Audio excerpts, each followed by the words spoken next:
જમ્મુ કાશ્મીરના પહેલગામમાં થયેલા આતંકવાદી હુમલામાં નિર્દોષ પર્યટકો ભોગ બન્યા છે, જેમાં કેટલાક નિર્દોષ લોકો મોતને ભેટ્યા છે। આતંકવાદી હુમલામાં કેટલાક પર્યટકો મોતને ભેટ્યા છે।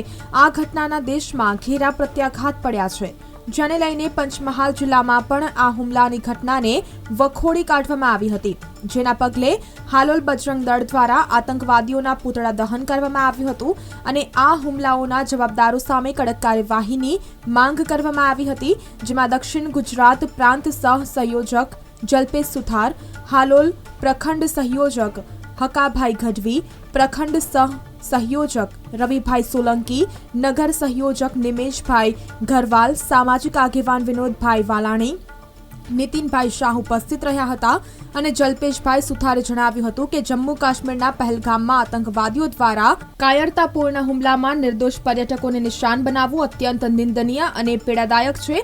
આ હુમલામાં પોતાના સ્વજનો ગુમાવનાર તમામ પ્રતિ બજરંગ દળ સંવેદના વ્યક્ત કરે છે અને જિહાદી આતંકવાદનો સખત વિરોધ કરે છે। જમ્મુ કાશ્મીરની અંદર ઘટના બની છે અને નામ પૂછીને હિન્દુ હોય એને મારવામાં આવ્યા છે।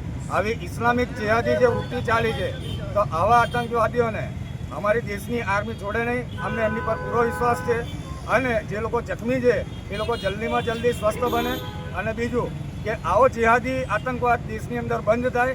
આ બિલકુલ સખ્તપણે એને ચલાવી લેવામાં નહીં આવે। બજરંગ દળ આના વિરોધમાં આજે પૂતળા દહનનો કાર્યક્રમ કર્યો છે।